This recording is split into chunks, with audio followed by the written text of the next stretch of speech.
Assalamu alaikum everyone. Welcome to another lecture of measurement and instrumentation. আমরা গত ক্লাসে অ্যামিটারের range extension দেখেছিলাম। আজকের ক্লাসে আমরা আলোচনা করব কিভাবে ভোল্টমিটারের রেঞ্জ এক্সটেনশন করতে হয়। সো আমাদের আজকের টপিক হচ্ছে extension of the range of voltmeter.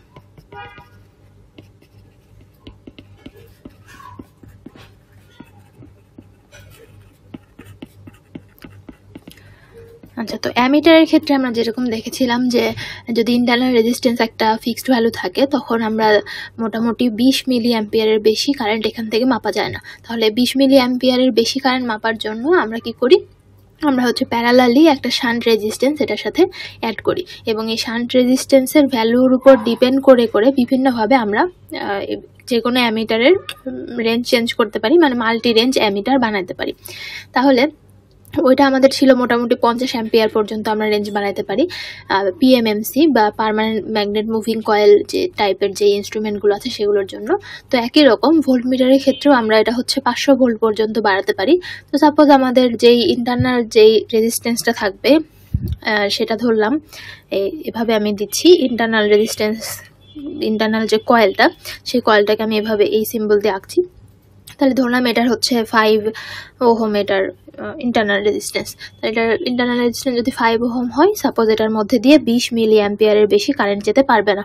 কেন যেতে পারবে না এটা আগেও বলা হয়েছিল, কারণ মুভিং কয়েলের মধ্যে কারেন্টটা লিমিটেড হয় হচ্ছে এটার ওয়েটের জন্য এবং এই যে স্প্রিং থাকে স্প্রিংয়ের হচ্ছে কারেন্ট ক্যারিং ক্যাপাসিটির উপর ডিপেন্ড করে।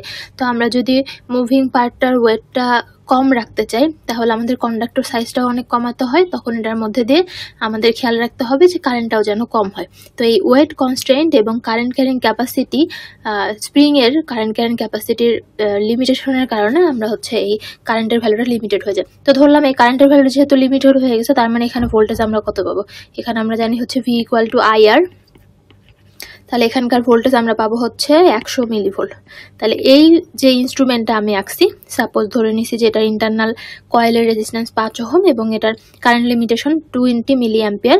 তাহলে এই ইনস্ট্রুমেন্টটা থেকে আমি হচ্ছে 100 মিলিভোল্টের বেশি ভ্যালু মাপতে পারবো না। তাহলে এখানে আমাদের এটার হচ্ছে রেঞ্জটা এক্সটেনশন করতে হবে। তাহলে কিভাবে এক্সটেনশন করতে পারি, রেঞ্জ এক্সটেনশনের উপায় হচ্ছে আমাদের এই কয়েলটার সাথে একটা সিরিজে রেজিস্ট্যান্স যোগ করা, যেটাকে আমরা সাধারণ ভাষায় মানে এই টেকনিক্যাল ভাষায় বলে থাকি মাল্টিপ্লায়ার রেজিস্ট্যান্স। আগেরটা ছিল প্যারালালি কানেক্ট করতাম, যেটাকে বলেছি শান্ট রেজিস্ট্যান্স অ্যামিটারের ক্ষেত্রে, এবং ভোল্টমিটারের ক্ষেত্রে আমরা সিরিজে কানেক্ট করব, এটাকে আরএস দিয়ে প্রকাশ করছি এবং এই আরএসটার নাম হচ্ছে মাল্টিপ্লায়ার রেজিস্ট্যান্স। তাহলে আমাদের উপায় কি, এক্সটেনশনের উপায় হচ্ছে add a multiplier resistance in series with the coil. Okay, তাহলে আমাদের এখানে পুরো সার্কিটটা দাঁড়াচ্ছে হচ্ছে এরকম। তো এটা হচ্ছে আমাদের ইন্টারনাল কয়েল আর এখানে আমরা সিরিজে একটা রেজিস্ট্যান্স অ্যাড করলাম। আচ্ছা, তাহলে এখানে আমাদের ইন্টারনাল রেজিস্ট্যান্স ছিল হচ্ছে RM, এটার মধ্যে কারেন্ট ফ্লো হচ্ছিল IM এবং এটার অ্যাক্রস যে ভোল্টেজ ছিল সেটা হচ্ছে VM। তাহলে আমরা যখন এখানে সিরিজে একটা রেজিস্টর যোগ করলাম, এখন আমাদের ভোল্টেজটা হয়ে গেল ধরলাম আমরা V, কিন্তু এখানে এই RS এবং ইন্টারনাল যে রেজিস্ট্যান্স RM দুইটার মধ্যে কারেন্টই রয়ে গেছে IM। তাহলে এখন আমরা এখানে কি করছি, এখন আমরা হচ্ছে একটা সিরিজে একটা মাল্টিপ্লায়ার রেজিস্ট্যান্স অ্যাড করছি।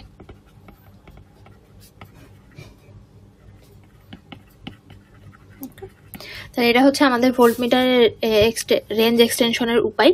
এখন তাহলে আমরা একটু ক্যালকুলেশনের দিকে আসি, যে ক্যালকুলেশন করলে এটা কিরকম হবে। তাহলে আমাদের সার্কিটটা দাঁড়াচ্ছে, এখানে হচ্ছে আমরা সিরিজের রেজিস্ট্যান্সটা, এরপর এখানে আমাদের কয়েল এবং এখানে আমরা হচ্ছে যেই ভোল্টেজটা মাপতে চাই সেই ভোল্টেজটা আমাদের ডিজায়ার্ড ভ্যালু, এটা হচ্ছে V, এবং তাহলে আমাদের লোডের অ্যাক্রসে ভোল্টেজটা থাকবে হচ্ছে V। তাহলে লোডটাকে আমরা এখানে এভাবে কানেক্ট করে দিতে পারি, ঠিক আছে। তাহলে এটা লোড, এটা হচ্ছে আমাদের মাল্টিপ্লায়ার রেজিস্ট্যান্স, এই কয়েলের ইন্টারনাল রেজিস্ট্যান্স RM এবং এই পুরাটার মধ্যে দিয়ে যে কারেন্টটা ফ্লো করতেছিল সেটা হচ্ছে IM, এবং IMটাই কিন্তু আমাদের যে মেইন কারেন্ট বা ফুল স্কেল ডিফ্লেকশন কারেন্ট সেটা, ঠিক আছে। তাহলে এখানে আমি পরিচয়গুলো লিখে দিই। IM হচ্ছে আমাদের ফুল স্কেল ডিফ্লেকশন কারেন্ট,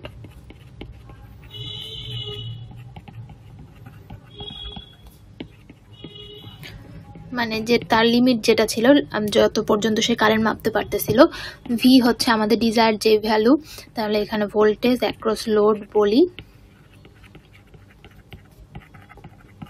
বা আমরা বলতে পারি যে এই ভ্যালুটা মাপতে চাচ্ছি। তো desired voltage to be measured, মানে যত ভোল্টেজ পর্যন্ত মাপতে চাচ্ছি, অ্যাকচুয়ালি লেখা হচ্ছে desired range of voltage. Okay, আর ভিএমটা হচ্ছে আমাদের কয়েলের অ্যাক্রসে বা মিটারের অ্যাক্রসে যে ভোল্টেজটা ছিল সেটা।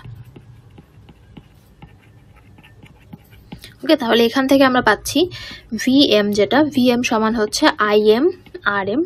এটা তো সবসময়ই একদম কনস্ট্যান্ট থাকবে, কারণ এটা যখন একবার কনস্ট্রাক্ট করা হয়ে যাবে তারপর এটা হচ্ছে এটা আর এম আর চেঞ্জ হবে না, এবং এভাবেই আমরা ধরে নিই যে আর এমটা হচ্ছে টেম্পারেচারের উপরও খুব বেশি চেঞ্জ হয় না। আচ্ছা, তাহলে এখান থেকে আমরা পাচ্ছি ভিএম সমান আইএম আর এম। আবার ভোল্টেজ ডিভাইডার যদি অ্যাপ্লাই করি, ভোল্টেজ ডিভাইডার রুল অ্যাপ্লাই করলে ভিএম সমান কি হচ্ছে, এখানে টোটাল ভোল্টেজ আমাদের ভি এবং এখানে রেজিস্ট্যান্স আর এম এর মধ্যে ভোল্টেজটাই হচ্ছে ভিএম। তাহলে এখানে হবে R M divided by R M plus R S into আমাদের যে মেইন ভোল্টেজটা সেটা। তাহলে এখন আমরা এই 1 নম্বর সমীকরণ এবং 2 নম্বর সমীকরণ, এই দুই সমীকরণকে যদি ইকুয়াল করি তাহলে আমরা এখান থেকে ভি ডিভাইডেড বাই ভিএম যে একটা রেশিও পাই মাল্টিপ্লাইং ফ্যাক্টর, সেই মাল্টিপ্লাইং ফ্যাক্টরটা বের করতে পারবো। তাহলে আমরা এখন এটাকে দুটাকে ইকুয়াল করে দিই। সো আমরা পাচ্ছি IM R M equal to R M divided by R M plus R S into V. আচ্ছা, এটা আমাদের আগে ইকুয়াল না করি, এখানে আমরা ভিএমটাকে যেমন আছে তেমন রেখে দিই, আগে মাল্টিপ্লিকেশনটা ফ্যাক্টরটা বের করে ফেলি। তাহলে এখানে ভি ডিভাইডেড বাই ভিএম, আচ্ছা তাহলে এখানে আসে হচ্ছে আমাদের ভি ডিভাইডেড বাই ভিএম সমান হচ্ছে R M plus R S divided by R M. ঠিক আছে, তাহলে এই জিনিসটাকে আমরা বলতেছি হচ্ছে multiplying factor of voltmeter, যেটাকে আমরা হচ্ছে এম দিয়ে প্রকাশ করতেছি। সো এটা হচ্ছে এম, এবং ভোল্ট মিটারের জন্য আমি একটা সাবস্ক্রিপ্ট দিয়ে দিলাম এমভি। সো এখান থেকে যেটা পাচ্ছি MV equal to R M plus R S divided by R M. Okay, তাহলে এখন এইটা হচ্ছে আমাদের মাল্টিপ্লিকেশন ফ্যাক্টর পেয়ে গেলাম। আমাদের আরেকটা জিনিস যেটা বের করতে হবে যে আমরা কোনো একটা ডিজায়ার্ড ভোল্টেজের জন্য কত রেজিস্ট্যান্স সিরিজে বসাইতে হয়। তাহলে এখান থেকে আর এস এর ভ্যালুটা বের করে ফেলি। তাহলে এখান এই লাইন থেকে আমরা ইকুয়েশন পাচ্ছি এমভি ইকুয়াল টু আর আর গুণ করে দিচ্ছি, এমভি গুণ আর এম সমান হচ্ছে R M plus R S. তাহলে এখন আর এস সমান পাচ্ছি R M MV minus R M, অথবা লিখতে পারি R S equal to R M into MV minus 1। ঠিক আছে, তাহলে এটা হচ্ছে আমাদের final equation for series resistance. তাহলে আমাদের এই দুটো ইকুয়েশন মনে রাখতে হবে, একটা হচ্ছে মাল্টিপ্লাইং ফ্যাক্টর ইকুয়েশন, আর একটা হচ্ছে কোন একটা ডিজায়ার্ড লেভেলের ভোল্টেজ বের করার জন্য সিরিজে কোন রেজিস্ট্যান্সটা যোগ করতে হবে বা অ্যাড করতে হবে। এখন এই যে আমরা অ্যাড করলাম, এই এডিশনের কারণে যেন আমাদের ইনস্ট্রুমেন্টেশনে কোনো প্রভাব না পড়ে বা আমাদের মাপার ক্ষেত্রে কোনো প্রভাব না পড়ে, এই কারণে অবশ্যই এই মাল্টিপ্লায়ার রেজিস্ট্যান্সটার কিছু বৈশিষ্ট্য থাকতে হবে। যেমন ফার্স্টের বৈশিষ্ট্যটা হচ্ছে এই যে আর এস, যেটা আর এসটার মান চেঞ্জ হওয়া যাবে না, মানে টাইমের সাথে সাথে রেজিস্ট্যান্সের ভ্যালুটা কমাও যাবে না বাড়াও যাবে না। তাহলে R S should not change with time. তো অনেকদিন ব্যবহারের ফলে এটা নষ্ট হয়ে গেল, ক্ষয়প্রাপ্ত হয়ে গেল, এটা হচ্ছে আর এর ভ্যালুটা চেঞ্জ হয়ে গেল, এরকম হওয়া যাবে না। যেন এটা দীর্ঘস্থায়ী টেকসই হয় সেদিকে খেয়াল রাখতে হবে। আরেকটা হচ্ছে টাইমের সাথে যেরকম চেঞ্জ হওয়া যাবে না, ঠিক একইভাবে টেম্পারেচারের সাথেও চেঞ্জ হওয়া যাবে না। তাহলে R S should not change with temperature, তার মানে এটা টেম্পারেচারের যেই ফ্যাক্টরটা থাকবে সেটা খুবই মিনিমাম হতে হবে। তো একবারে আইডিয়াল কেস আমরা কোনো ক্ষেত্রেই পাবো না, সব কিছুই আমাদের মিনিমাম লেভেলে যেন থাকে সেটা আমাদের খেয়াল রাখতে হবে। তো এই কারণে এটা সাধারণত ম্যাগনানিন এই টাইপের ম্যাটেরিয়াল দিয়ে তৈরি করা হয়। আচ্ছা, তাহলে এখন আমরা আসি এই যে রেঞ্জটা চেঞ্জ করব, এই রেঞ্জ চেঞ্জ করার আর কি কি উপায় আছে। রেঞ্জ চেঞ্জ করার যে উপায়গুলো, সেই উপায়গুলো আমরা একটু দেখি। ফার্স্টে আমাদের 1 নম্বর উপায় হচ্ছে সেপারেট মাল্টিপ্লায়ার অ্যারেঞ্জমেন্ট। তাহলে আমরা এখন দেখব হচ্ছে মাল্টি রেঞ্জের ভোল্ট মিটার। কিভাবে তৈরি করা হয়। সো মাল্টি রেঞ্জের ভোল্টমিটার তৈরির প্রথম যেই উপায়টা সেটা হচ্ছে separate arrangement, separate multiplier arrangement. Okay, তাহলে এটা কি, এটা ওই অ্যামিটারের মতোই। আমরা কি করব, এটা হচ্ছে প্রতিটা মাল্টিপ্লায়ারকে সেপারেটলি কানেক্টেড করব, মানে একটা মাল্টিপ্লায়ার থাকা অবস্থায় আরেকটা মাল্টিপ্লায়ার যেন এটার সাথে অ্যাড হতে না পারে। তাহলে সবগুলাকে এভাবে সেপারেটলি অ্যাড করে দিলাম। এই জায়গায় একটা কমন পয়েন্ট থাকবে, যে কমন পয়েন্টের সাথে আমার এখানে একটা পয়েন্টার যুক্ত থাকবে। পয়েন্টার বলতে এখানে আমার একটা কন্ডাক্টর থাকবে, যে এই কন্ডাক্টরটা এটার সাথে যুক্ত হতে পারে, আর একটু লম্বা থাকবে আর কি। সো আর একটু লম্বা করে আঁকি, এটার সাথেও যুক্ত হতে পারে এই পয়েন্টারটা। এখানে যদি যুক্ত থাকে, এটা যদি ঘুরে গিয়ে এখানে থাকে তাহলে এই আরএসটা ব্যবহৃত হবে, আবার যদি এটার সাথে যুক্ত থাকে তাহলে এই আরএসটা ব্যবহৃত হবে। আর ইন্টারনাল যে কয়েলটা, সেই কয়েলটা রেজিস্ট্যান্সটা আমি এখানে দিলাম, এটা এভাবে থাকতেছে। ওকে, এখান দিয়ে আমাদের ডিজায়ার যে ভ্যালুটা সেটা মাপবো। এখন এই আরএস, এটাকে আমি ধরলাম RS1, এটা হচ্ছে RS2, এটা হচ্ছে RS3। তাহলে RS1 যদি RM এর সাথে অ্যাড থাকে তাহলে যে ভোল্টেজটা পাবো সেটাকে আমি বলতেছি V1। একইভাবে RS2 থাকলে পাবো হচ্ছে V2, RS3 থাকলে V3। তাহলে এখানে আমাদের হচ্ছে ডিজায়ার্ড ভোল্টেজটা V ইকুয়াল টু কি হতে পারে, V ইকুয়াল টু V1 হতে পারে কখন, যখন RS1 অ্যাড আছে, V2 হতে পারে যখন RS2 অ্যাড আছে, একইভাবে V3ও হতে পারে। তাহলে আমি এখানে কমনলি এটাকে V লিখে রাখলাম এবং ব্র্যাকেটে লিখে রাখলাম V1 or V2 or V3, মানে আমরা যেটা যখন চাচ্ছি তখন সেই রেজিস্টারটার সাথে কানেক্ট করে দিব। আচ্ছা, তাহলে এই আইডিয়াটা তো বোঝা গেল। এখন আসি ক্যালকুলেশনে, যে এখানে থাকলে আমাদের মাল্টিপ্লায়ার ফ্যাক্টর কেমন হবে, অথবা আমি রেঞ্জ চেঞ্জ করতে গেলে কত বসাবো, কত ভ্যালুর রেজিস্ট্যান্স ব্যবহার করতে হবে, সেটা আমরা কিভাবে ক্যালকুলেট করতে পারি। তাহলে এখন আসি, সাপোজ আমাদের এটা হচ্ছে পজিশন 1 এ কানেক্টেড, তাহলে এটা 1, এটা 2, এটা 3। তাহলে যখন কানেক্টেড ইন পজিশন 1, তখন আমরা যদি এখানে ভোল্টেজ ডিভাইডার অ্যাপ্লাই করি তাহলে এখানে আমাদের ডিজায়ার্ড ভোল্টেজ লেভেল হচ্ছে V1।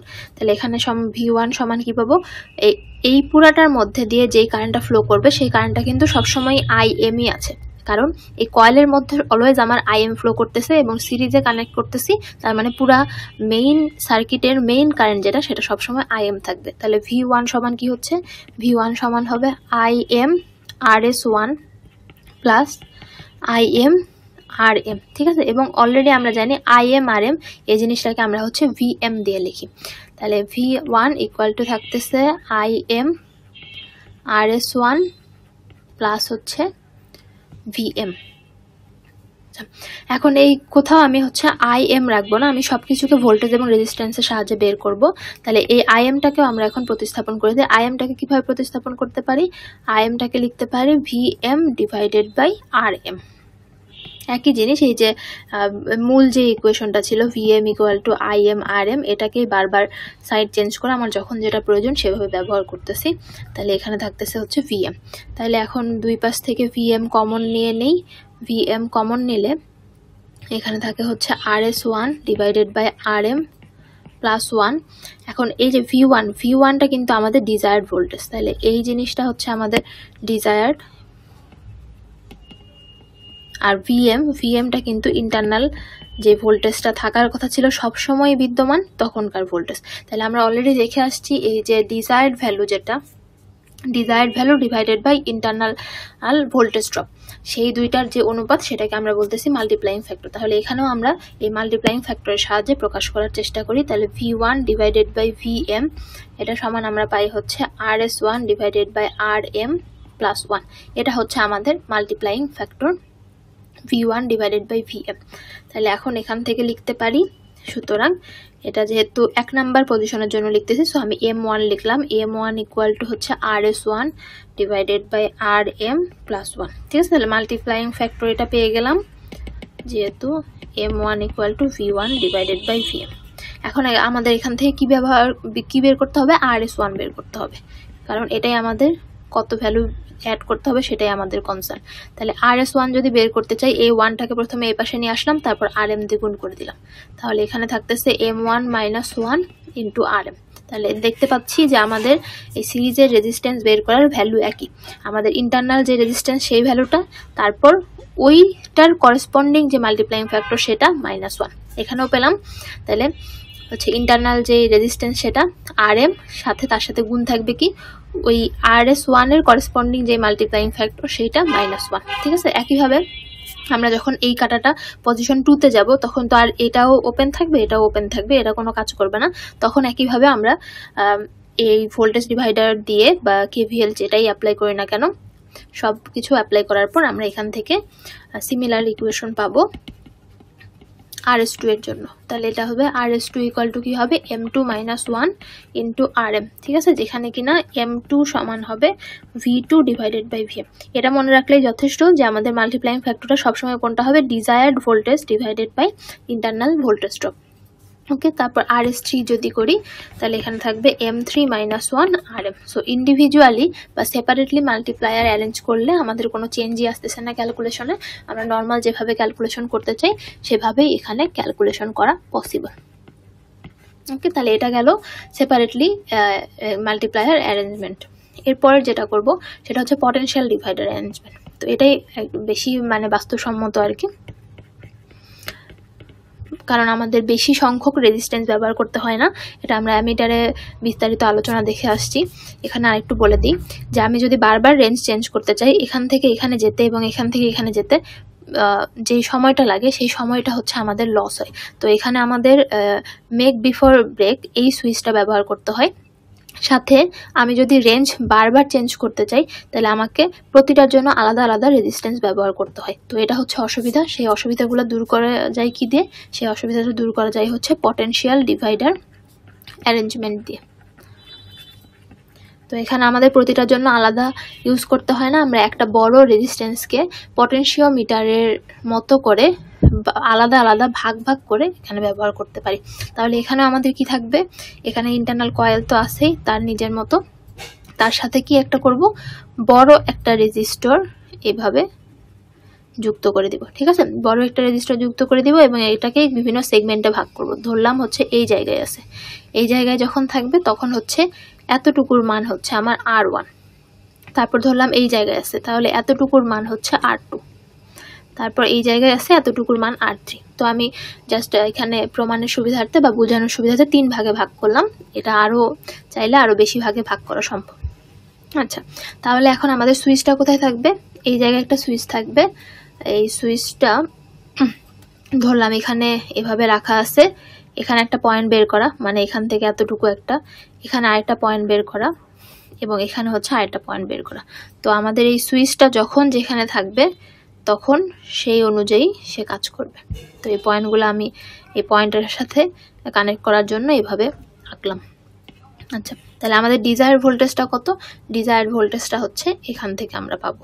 সো আমি এখনই লিখছি না, এটা এই জায়গায় ভোল্টেজ, এইটুকুর ভোল্টেজ ড্রপ ছিল আমাদের VM আগের মতোই, কারণ এখানকার ইন্টারনাল রেজিস্ট্যান্স হচ্ছে RM এবং এই পুরাটার মধ্যে দিয়ে যে কারেন্ট ফ্লো হচ্ছে সেই কারেন্টটা হচ্ছে IM। আচ্ছা, যখন আমরা ধরলাম পজিশন 1, 2, এটা পজিশন 3, তাহলে পজিশন 1 যখন, তখন একইভাবে আমি ধরবো হচ্ছে V1, তাহলে এই পয়েন্টটাতে আমি লিখতেছি V1। পজিশন 2 যখন, তখন আমি ধরলাম V2 এবং পজিশন 3 যখন, তখন হচ্ছে V3। আচ্ছা, তাহলে এখন আমরা আবার ক্যালকুলেশন করি প্রতিটা পজিশনের জন্য আমার কত রেজিস্ট্যান্স অ্যাড করতে হবে। তাহলে পজিশন 1 যখন, তখন আমি হচ্ছে V1 যেটা, V1 কোনটা, এই যে এই মাথা থেকে এই পয়েন্টটা তখন এটার সাথে কানেক্টেড, তার মানে এখানে যে ভোল্টেজটা পাবো এখানেও সেই ভোল্টেজটা পাবো, তার মানে এই উপরের পয়েন্ট আর নিচের পয়েন্ট এই পুরোটাই হচ্ছে আমার V1। সেই V1টা কি হবে, V1টা আমার R1 এবং RM এই দুইটার মধ্যে ডিভাইড হয়ে যাবে এবং আমরা RM এর মধ্যে ভোল্টেজ ড্রপ জানি হচ্ছে VM। তাহলে এখানে আমরা লিখতে পারি V1 সমান কি, V1 সমান হচ্ছে মূল কারেন্ট প্রবাহ এখান দিয়ে এই দিক থেকে এইভাবে যাচ্ছে যখন পজিশন 1 এ কানেক্টেড, তাহলে মূল কারেন্ট প্রবাহ আমাদের IM-ই আছে, তাহলে এখানে থাকবে IM, আর IM এর সাথে প্রথমে গুণ হবে হচ্ছে এই রেজিস্টরটা R1 যেটা, তাহলে এখানে হচ্ছে IM into R1 plus IM into RM। ওকে, তাহলে এখন এখান থেকে আমরা একইভাবে R1 এর মান কত আসে সেটা বের করব। তাহলে আইএমটাকে যেহেতু রাখবো না, আইএমটাকে আমরা উঠায় দিই। আইএম এর জায়গায় আমি লিখবো, আগে আইএমটাকে কমন নিয়ে নিই এখানে, তাহলে সুবিধা হবে।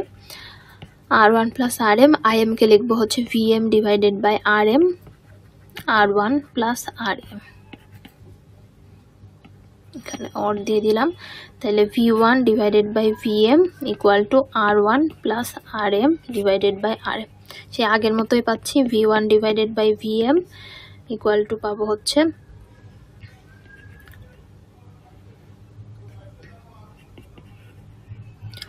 R1 বাই RM, এবং এটাও যেহেতু আমার এটা ডিজায়ার্ড ভোল্টেজ এবং এটা হচ্ছে ইন্টারনাল ভোল্টেজ ড্রপ, এটা সমান আমরা লিখতে পারি হচ্ছে M1 বা মাল্টিপ্লাইং ফ্যাক্টর। ঠিক আছে, এখন এই মাল্টিপ্লাইং ফ্যাক্টর থেকে আমরা R1টা বের করি। তাহলে এখন M1 ইন্টু RM সমান পাবো হচ্ছে R1 প্লাস RM। তাহলে এখন R1 ইকুয়াল টু পাবো M1 মাইনাস 1 ইন্টু RM। হুবহু আগের মতো ইকুয়েশন পেয়ে যাচ্ছি প্রথম যেইটুকু যোগ করছি তার জন্য। এখন যখন পজিশন 2তে থাকবে তখন দেখি ইকুয়েশনটা কেমন হবে। এখন পজিশন 2তে যদি থাকে, পজিশন 2তে থাকাকালীন দেখা যাচ্ছে আমি এটা এই যে গ্রিন কালার দিয়ে লিখতেছি পজিশন 2তে। তাহলে পজিশন 2তে থাকা মানে এটা হচ্ছে এইভাবে কানেক্টেড এই পথ দিয়ে। ঠিক আছে, পজিশন 2তে তাহলে R2 আছে, R1 আছে, RM, তিনটা রেজিস্টার আমার আছে। তাহলে যখন পজিশন 2তে হবে তখন আমার ডিজায়ার্ড ভোল্টেজ V2, এই V2 সমান কি হবে, KVL অ্যাপ্লাই করতেছি। টোটাল কারেন্ট হচ্ছে IM, তার সাথে যোগ আছে R2, তারপর আবার IM R1 প্লাস হচ্ছে IM RM। ঠিক আছে, এই যে গ্রিন কালার যে পথটা আঁকছি আমি, এই পথে জাস্ট KVL অ্যাপ্লাই করলাম। তাহলে এখানেও আমরা IM কমন নিয়ে নিই, এখানে থাকতেছে R2 plus R1 plus RM। ওকে, এখন আমরা একইভাবে IM কে রিপ্লেস করব হচ্ছে VM ডিভাইডেড বাই RM দিয়ে।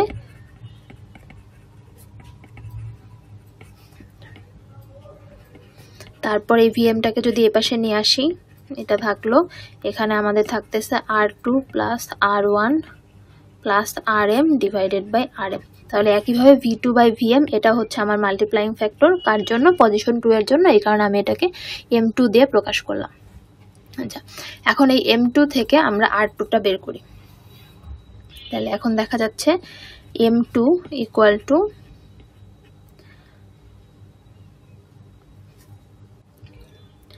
R2 plus R1 plus RM divided by RM। তাহলে এটাকে আমরা যেহেতু একটা হরে একটা সংখ্যা আছে বা একটা প্যারামিটার আছে, এটা দিয়ে ভাগ করে দিতে পারি। তাহলে এখানে থাকলো R2 বাই RM, আর এখানে থাকলো R1 plus RM divided by RM। এখন আমরা যদি একটু পজিশন 1 এর এখানে চলে যাই, আমরা দেখতে পাচ্ছি M1 সমান R1 plus RM divided by RM। তাহলে এই যে এই পার্টটুকু নাথিং বাট আমাদের কি, এটা হচ্ছে M1। ঠিক আছে, তাহলে এখানে বসায় দেই M2 সমান R2 বাই RM প্লাস হচ্ছে M1। তাহলে এখন এখান থেকে পাচ্ছি M2 minus M1 equal to R2 divided by RM। So R2 এর ইকুয়েশন পাচ্ছি M2 minus M1 into RM। ঠিক আছে, তাহলে এখন আমাদের পজিশন 3 যেটা, পজিশন 3টা যদি আমরা কানেক্ট করি, পজিশন 3টা হচ্ছে এই পয়েন্টারটা এখানে কানেক্টেড, তখন আমাদের ইকুয়েশন থাকবে হচ্ছে এই পথে, এই যে রেড কালার যেটা আঁকলাম সেই পথটা। তার মানে তখন R3, R2, R1, RM যতগুলা রেজিস্ট্যান্স আছে পুরো রেজিস্ট্যান্সটা এখানে প্রযোজ্য। তো এটাও আগের মতো যদি ক্যালকুলেট করি, এই ক্যালকুলেশন আমি আর দেখাবো না, এটা যদি ক্যালকুলেট করি তাহলে এখানে আমরা পাবো হচ্ছে R3 equal to M3 minus M2 into RM। ঠিক আছে, আগের মতো সিমিলার ওয়েতেই আমরা পাবো। তাহলে এখানে আমরা একটা প্যাটার্ন লক্ষ্য করতেছি, R1 বের করার সময় আমি যদি তিনটা ইকুয়েশন এখানে লিখি,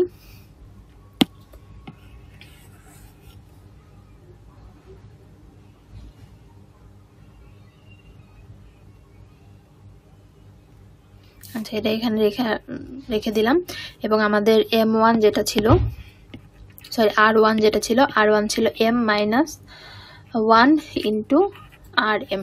ঠিক আছে, তাহলে আমরা এখানে একটা প্যাটার্ন লক্ষ্য করতেছি, R1 বের করার সময় M1 মানে ওইটার corresponding multiplying factor -1 into RM। তারপর আবার R2 বের করার সময় ওইটার করেসপন্ডিং মাল্টিপ্লাইং ফ্যাক্টর মাইনাস তার আগের যে মাল্টিপ্লাইং ফ্যাক্টর সেটা। একইভাবে R3 সময় M3 মাইনাস M2। সো এই প্যাটার্নটা মনে রাখলেই আমার এটা বের করা সম্ভব। এখন এইভাবে যদি আলাদা করে বের করতে না চাই, আমরা আগের যেই মেথড, নর্মাল একেবারে বেসিক যে মেথড, সেই মেথড দিয়েও বের করতে পারি। তখন কি করতে হবে, তখন আমাদের এই পুরা রেজিস্ট্যান্সটাকে একটা ধরতে হবে, R3 R2 R1 এই পুরাটাকে একটা ধরে প্রতিবারে বারে বিয়োগ করে দিতে হবে অথবা হচ্ছে যোগ করতে হবে। ঠিক আছে, তো একটা ম্যাথ দেখালে আর কি ক্লিয়ার হয়ে যাবে। তার আগে আমি আরেকটা জিনিস নিয়ে আলোচনা করতে চাই, যেটাকে বলা হয় হচ্ছে ভোল্টেজ সেন্সিটিভিটি। আচ্ছা, তাহলে যে কোনো একটা ভোল্টমিটারের ক্ষেত্রে অন্যতম একটা প্যারামিটার হচ্ছে voltage sensitivity. Sorry, voltage sensitivity না, ভোল্টমিটার সেন্সিটিভিটি। ওকে, তাহলে ভোল্টমিটার সেন্সিটিভিটিটা কিভাবে প্রকাশ করা হয়? এটা হচ্ছে আমাদের রেজিস্ট্যান্স পার ভোল্ট। এবং কার এটা রেজিস্ট্যান্স পার ভোল্ট? কোন যে জিনিসের? এটা হচ্ছে আমাদের যে কয়েলটা ছিল সেই কয়েলটার। তাহলে কয়েলের রেজিস্ট্যান্স কত? কয়েলের রেজিস্ট্যান্স হচ্ছে RM, এবং কয়েলের ভিতরে যে ভোল্টেজ ড্রপ সেটা কত ছিল? VM। তাহলে আমাদের এটা বোঝা যাচ্ছে ভোল্টেজ সেন্সিটিভিটি। আমি এখানে S দিয়ে প্রকাশ করছি। S এটা কি হবে? RM divided by VM, resistance per volt. এখন আমরা এখানে দেখতে পাচ্ছি RM যে ভ্যালুটা, এটা হচ্ছে কয়েলের ইন্টারনাল রেজিস্ট্যান্স, তার মানে এটা চেঞ্জেবল না। এবং কয়েলের যদি একটা লিমিটেড কারেন্ট থাকে তাহলে VMটাও হচ্ছে আমাদের ফিক্সড, যেই কারণেই আমরা অ্যামিটারের এবং ভোল্টমিটারের রেঞ্জ এক্সটেনশন কনসেপ্টটা নিয়ে আসছি। তার মানে এখানে VMটাও ফিক্স, তার মানে সেন্সিটিভিটি যেটা ভোল্টমিটারের সেন্সিটিভিটি, এটাও সবসময় ফিক্স থাকবে। এখন এই সেন্সিটিভিটি দিয়েও আমরা কত রেজিস্ট্যান্স অ্যাড করতে হবে, কত রেঞ্জ বাড়ানোর জন্য, সেটা আমরা ক্যালকুলেট করতে পারি। তাহলে এখানে আমাদের ভোল্টেজ সেন্সিটিভিটি যেটা RM বাই VM এটা থাকলো। এখন তাহলে এখান থেকে যদি এই ডায়াগ্রামটা আমি একবার আঁকি শর্টকাটে, এই অবস্থায় ছিল, এখানে হচ্ছে RS, এখানে হচ্ছে RM, এটার মধ্যে কারেন্ট ফ্লো যাচ্ছিল IM এবং আমাদের ডিজায়ার ভোল্টেজ ছিল V। তাহলে এখান থেকে আমরা পাই হচ্ছে V equal to IM RS plus IM RM। ঠিক আছে, আচ্ছা তাহলে এখন এখান থেকে IMটা যদি কমন নেই, আচ্ছা কমন নেওয়া লাগবে না, আগে V minus IM RM equal to হবে হচ্ছে IM RS। সো এখান থেকে পাচ্ছি RS equal to V minus IM RM divided by IA। ঠিক আছে, আচ্ছা এখন এটাকে ভাগ করে দিন, ভাগ করে থাকতেছে V minus IM minus RM।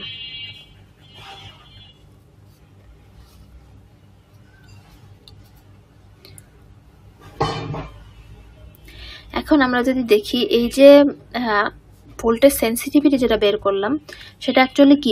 RM divided by VM। আবার আমরা এখানে জানি IM RM ইকুয়াল টু হচ্ছে VM। ঠিক আছে, তাহলে এখান থেকে পাই RM ডিভাইডেড বাই VM সমান 1 ডিভাইডেড বাই IM। ঠিক আছে, তাহলে এইটা আমাদের ভোল্টেজ সেন্সিটিভিটি। তাহলে এখন এই যে V ডিভাইডেড বাই IM, এটাকে আমরা লিখতে পারি V into 1 divided by IM minus RM। So আমাদের RS সমান কি দাঁড়ালো? RS হচ্ছে V ডিভাইডেড V into sensitivity S minus RM। ঠিক আছে, তাহলে যদি আমরা সেন্সিটিভিটিটা একটা কনস্ট্যান্ট ফর ইচ ইনস্ট্রুমেন্ট, এটা একটা কনস্ট্যান্ট, তাহলে এই কনস্ট্যান্টটা যদি আমরা জানি, এই কনস্ট্যান্ট থেকে ডিজায়ার্ড ভ্যালুটা যদি আমরা জানি, সেভাবে আমরা RSটা বের করে ফেলতে পারি। ঠিক আছে, তাহলে আমি এখন একটা এক্সাম্পল করে দেখাবো। এক্সাম্পল করার আগে এটার স্টেটমেন্টটা একটু লিখে নিই যে এই ইকুয়েশনটা কি বোঝাচ্ছে আমরা আলটিমেট যে ইকুয়েশন পেলাম সেটা হচ্ছে RS equal two VS minus RM। ঠিক আছে, এটা কিন্তু গুণ, মানে VS একটা না, V আলাদা জিনিস, S আলাদা জিনিস, এসটা ক্যাপিটাল লেটারে লিখি। আচ্ছা, V হচ্ছে আমাদের ডিজায়ার্ড রেঞ্জ, RM হচ্ছে internal voltage, sorry internal resistance, voltage বলছি। আচ্ছা, RS হচ্ছে কতটুকু অ্যাড করতে হবে। তো আমি এখানে খুবই সিম্পল ভাষায় লিখতেছি, হাউ মাচ টু অ্যাড। আচ্ছা, আর S হচ্ছে, S কি? S হচ্ছে RM ডিভাইডেড বাই VM। তাহলে IM যদি জানা থাকে অবশ্যই আমরা VM জানবো। তাহলে এখান থেকে আমরা দেখতে পাচ্ছি এটাকে একটা স্টেটমেন্ট আকারে লিখতে পারি। আমার RSটা কি যোগ করতে হয়েছে, আর RM টা হচ্ছে ইন্টারনাল। সো আমাদের টোটাল যে রেজিস্ট্যান্সটা পাবো একটা রেঞ্জের জন্য সেটা সমান কি, সেটা সমান হবে RS প্লাস RM। ঠিক আছে, তাহলে এখান থেকে আমরা পাচ্ছি RS plus RM equal to হচ্ছে V ইন্টু S। সো আমি যে কোনো রেঞ্জের জন্য for any range total circuit resistance is found by multiplying sensitivity by এটা কি V হচ্ছে ফুল স্কেল ভোল্টেজ রেঞ্জ কোনটার জন্য, ফর দ্যাট রেঞ্জ, বা আমরা বলতে পারি desired range. Sensitivity by full scale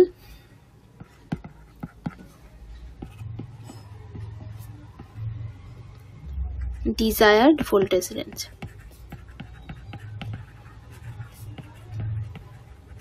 ঠিক আছে, তাহলে এটা আরেকটা সহজ মেথড হতে পারে যে কোনো কিছুর ক্ষেত্রে। কিন্তু এখানে সমস্যাটা কি, এখানে সমস্যা হচ্ছে যদি আমরা এই মেথড অ্যাপ্লাই করতে চাই, যে আমাদের ভোল্টেজ ডিভাইডার যেটা ছিল,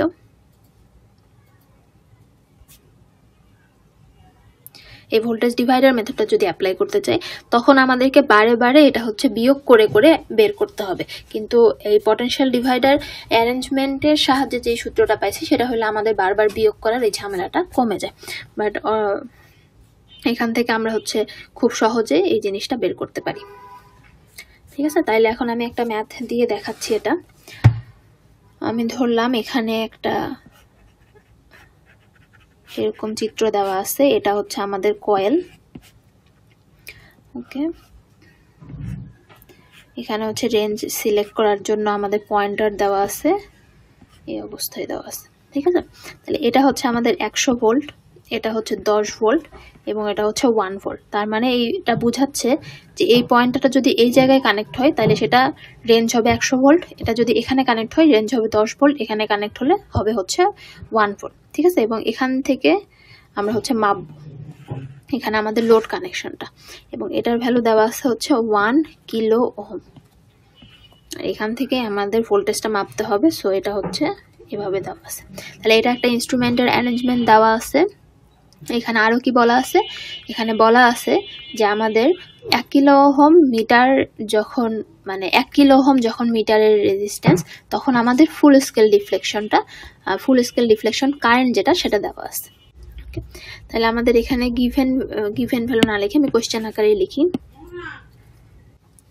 তাহলে এটা আমাদের হচ্ছে একটা এক্সাম্পল, কোয়েশ্চেনটা দেওয়া আছে, এই চিত্রটা দেওয়া আছে এবং এই চিত্রের সাথে ইনফরমেশন হিসেবে আমাদের দেওয়া আছে a meter movement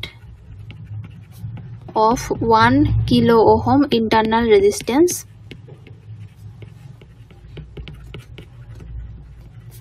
has a full scale deflection current of 50 microampere.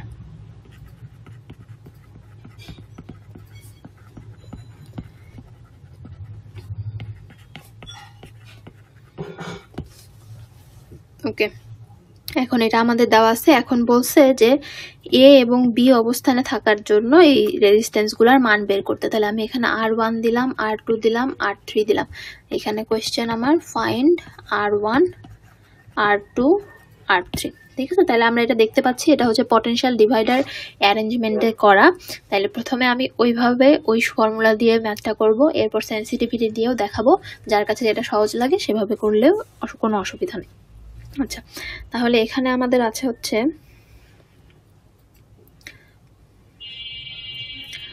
ফার্স্টে R3 বের করার জন্য 1 ভোল্টের জন্য আমরা বের করব। ঠিক আছে, তাহলে আমাদের হাতে আছে যে ফর্মুলা, সেই ফর্মুলাটা কি, ফর্মুলাটা হচ্ছে RS equal two RM into M-1। এখানে M হচ্ছে করেসপন্ডিং মাল্টিপ্লাইং ফ্যাক্টর। তাহলে প্রথমে R3 এর জন্য আমরা যেটা বের করব, R3 হচ্ছে ফার্স্ট কত রেজিস্ট্যান্স অ্যাড করতে হবে। ঠিক আছে, তাহলে R3 সমান হবে হচ্ছে RM ইন্টু M-1, M1, এবং এখানে M1 সমান কত হবে, M1 হচ্ছে এই পয়েন্টে থাকার জন্য যে ডিজায়ার্ড ভোল্টেজ, তাহলে এটা হচ্ছে 0.1 এর জন্য, এই যে এই পয়েন্টটার জন্য, এই পয়েন্ট সি যেটা, এই পয়েন্টের জন্য। তাহলে ডিজায়ার্ড ভোল্টেজটা কত আমার লেখাই আছে 1 ভোল্ট। সো ডিজায়ার্ড ভোল্টেজ হচ্ছে 1 ভোল্ট, এবং এখানে দিতে হবে এই ভোল্ট মিটারের ভিতরে ভোল্টেজ ড্রপটা কত। তাহলে voltage drop across the meter, এটা আগে বের করে নেই। এটা হচ্ছে আমাদের ভিএম, ভিএম মানে কত আইএম আর এম। তাহলে আইএমটা কত দেওয়া আছে আমাদের, আইএমটা হচ্ছে আমাদের 50 মাইক্রো অ্যাম্পিয়ার। তাহলে এটা হচ্ছে 50 মাইক্রো অ্যাম্পিয়ার, আর এম দেওয়া আছে হচ্ছে 1 কিলো ওহম। তাহলে এটা যদি গুণ করি, এটা গুণ করলে আমাদের কত আসে, এটা আসে হচ্ছে 5 × 10⁻³ ভোল্ট। ওকে, আচ্ছা তাহলে আমরা ভিএম বের করে রাখলাম। তাহলে এখানে আমাদের ডিজায়ার্ড ভ্যালু হচ্ছে V1 ডিভাইডেড বাই ভিএম। তাহলে V1 কত এই পজিশনের জন্য, মানে R3 যখন ক্যালকুলেট করতে যাচ্ছি তখন V1 হচ্ছে 1 ভোল্ট, আর ভিএম কত 5 × 10⁻³ তাহলে এখন এখান থেকে আমরা M1 এর ভ্যালুটা পাই।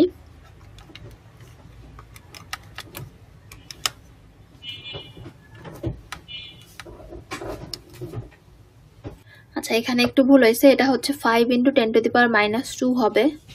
তাহলে 5 × 10⁻² কে আমরা লিখতে পারি হচ্ছে 0.05। ঠিক আছে, এখানে একটু ভুল হওয়ার কারণে এই ক্যালকুলেশনগুলো ভুল হচ্ছিল। আচ্ছা তাহলে এটা হচ্ছে 0.05, তাহলে 1 ডিভাইডেড বাই 0.05 ইকুয়াল টু আসে হচ্ছে 20। তাহলে এখন M1 এর মান পেলাম 20। এখন তাহলে আমরা R3 বের করে ফেলে। RM কত, RM হচ্ছে 1 কিলো, বা এখানে 1000, এবং এটা হচ্ছে 20 - 1। তাহলে এটার ভ্যালু আসে হচ্ছে 19,000, বা আমরা বলতে পারি হচ্ছে 19 কিলো ওহম। তাহলে R3 হচ্ছে 19 কিলো ওহম। ঠিক আছে, আচ্ছা এরপর বের করব হচ্ছে 10 ভোল্টের সময় আমাদের কত রাখতে হবে। ওকে, তাহলে এখন 10 ভোল্টের জন্য যেটা করব, আমাদের এখানে ভিএম কিন্তু অলরেডি বের করাই আছে। ভিএম হচ্ছে আইএম আর এম, যেটা আসছিল হচ্ছে কত 50 0.05। ঠিক আছে, তাহলে ভিএম ছিল আমাদের 0.05, এটা আমাদের লাগবে প্রতিবারই। এখন আমরা যখন R2 বের করব, R2 এর জন্য আমাদের ডিজায়ার্ড ভোল্টেজ রেঞ্জটা হচ্ছে V2। ঠিক আছে, তাহলে এখানে লিখি ফর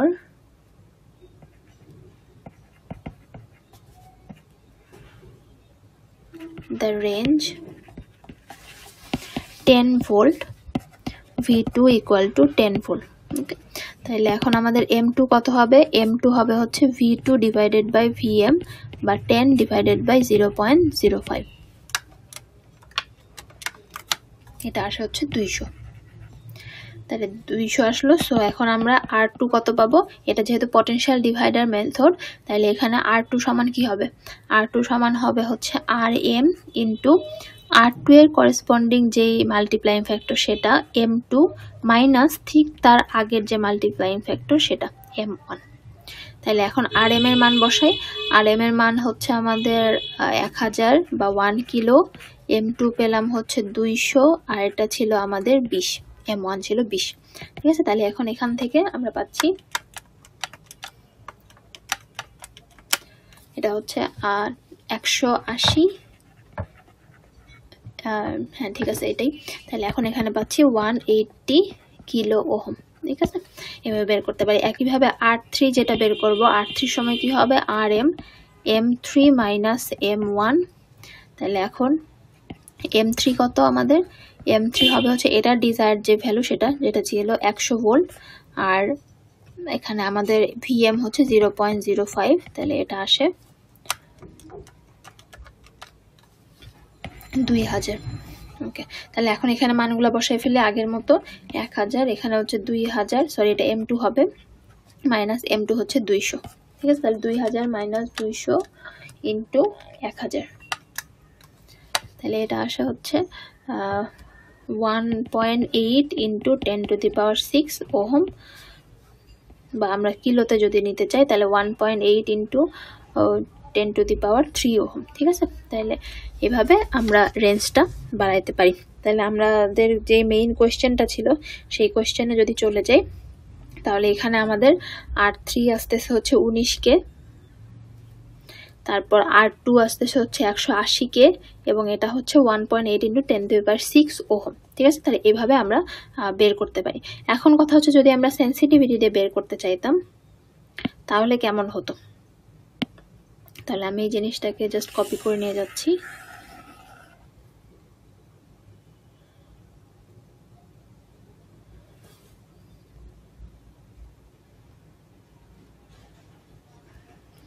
ওকে, তাহলে এখানে আমাদের এই মানগুলো আমি লিখে রাখি। R3 পেয়েছি হচ্ছে 19 ইন্টু 10⁻³ R2 পাইছি হচ্ছে 180 ইন্টু 10⁻³ এবং এটা পেলাম হচ্ছে 1.8 ইন্টু 10⁶। ঠিক আছে, এখন আমরা যদি সেন্সিটিভিটি দিয়ে বের করতে চাইতাম, সেন্সিটিভিটিতে আমরা বের করছি হচ্ছে RS equal to V into sensitivity minus হচ্ছে RM। তাহলে এই ক্ষেত্রে যেটা অসুবিধাটা হচ্ছে প্রতিটা আমাদেরকে বারবার বিয়োগ করে নিতে হয়। তাহলে এটাই দেখি কি অসুবিধা হবে। তাহলে যখন পজিশন 3-তে বা পজিশন C লিখছি আমি এখানে, তাহলে পজিশন C-তে হচ্ছে আমাদের ডিজায়ার্ড ভোল্টেজ হচ্ছে 1 ভোল্ট। তাহলে RS এটা সমান লিখি, ডিজায়ার্ড ভোল্টেজ হচ্ছে 1 ভোল্ট। সেন্সিটিভিটিটা বের করে ফেলি আগে। সেন্সিটিভিটি সমান কি ছিল, RM ডিভাইডেড বাই VM, অথবা বলতে পারি 1/IM। তাহলে এখানে আমাদের IM ছিল হচ্ছে 50 মাইক্রো অ্যাম্পিয়ার। তাহলে 50 মাইক্রো অ্যাম্পিয়ার দিয়ে এটা বের করলে আসে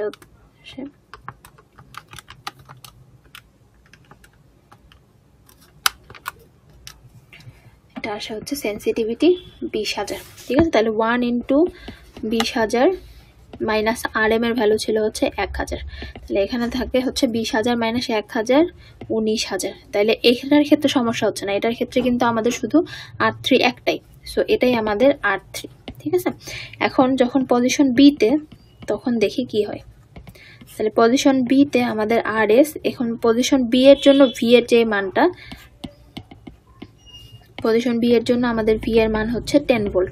তাহলে এখানে হবে 10 ইন্টু 20,000 মাইনাস 1000। তাহলে এটা আসবে কত,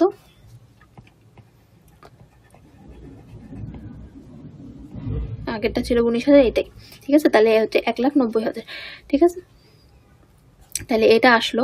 এখন আমরা দেখতে পাচ্ছি এখানে কিন্তু আমাদের ছিল 180 ইন্টু 10⁻³। এখন আমাদের চলে আসছে কত, এখন আমাদের চলে আসছে হচ্ছে 19 ইন্টু 10⁻³ সরি 190 ইন্টু 10⁻³। যেখানে ক্যালকুলেশন একটু ভুল হয়েছে, এটা হবে হচ্ছে 199,000। ঠিক আছে, যেটাকে আমরা লিখতে পারি 199 কিলো। আচ্ছা, এই অবস্থাতেই থাকুক। আচ্ছা, এখন তাহলে এটা আসলে কোন ভ্যালুটা আসছে, এই যে RS, এই RSটা আসলে কি আসছে, এই RSটা আসছে হচ্ছে আমাদের R3 প্লাস R2 দুইটার যোগফল। তার মানে এটা হচ্ছে ডিভাইডার যে রুল সেটা বাদ দিয়ে মেইন যে একটা সিরিজের রেজিস্ট্যান্স যোগ করলে কেমন হবে সেভাবে চিন্তা করছে। তার মানে এখানে এই পজিশনে রাখার সময় আমার টোটাল যে সিরিজের রেজিস্ট্যান্স যোগ করছি এভাবে যোগ করছি, তাই না। এখানে R3 ছিল, এখানে R2 ছিল, এই টোটালটাকে সে একটা সিরিজ রেজিস্ট্যান্স হিসাবে ধরছে, যখন কিনা আমরা এটাকে 10 ভোল্ট পয়েন্টার চিন্তা করতেছি। তাহলে এটা প্লাস এটা মাইনাস। ঠিক আছে, তাহলে এখন এখানে R3 প্লাস R2 সমান এই জিনিসটা চলে আসছে। তাহলে এখন আমাদের কি করতে হবে, অ্যাকচুয়াল R2 যেটা বের করার, সেই R2 বের করতে গেলে আমাদের এখান থেকে R2 এর যে ভ্যালুটা পাইছি, সরি R3 এর যে ভ্যালুটা পাইছি সেই ভ্যালুটা হচ্ছে বাদ দিতে হবে। তাহলে এখান থেকে যদি আমি R3 এর ভ্যালু বাদ দিতে চাই, তাহলে এটা আমার আসা হচ্ছে এরকম। ঠিক আছে, যেটা কিনা আমার আগের এই ভ্যালুর সাথে মিলে যাচ্ছে, 180 ইন্টু 10⁻³। ঠিক আছে, তাহলে এখন যদি সেন্সিটিভিটি দিয়ে বের করি তাহলে আমাদের এই যে প্রতি ক্ষেত্রে এই বিয়োগের ঝামেলাটা রয়ে যাবে। আর যদি আমরা পটেনশিয়াল ডিভাইডার দিয়ে বের করি তাহলে আমাদের এভাবে বের করা পসিবল। তাহলে এরকম ম্যাথ দেওয়া থাকলে আশা করি কারো বের করতে প্রবলেম হবে না। আজকের ক্লাস এতটুকুই, ধন্যবাদ।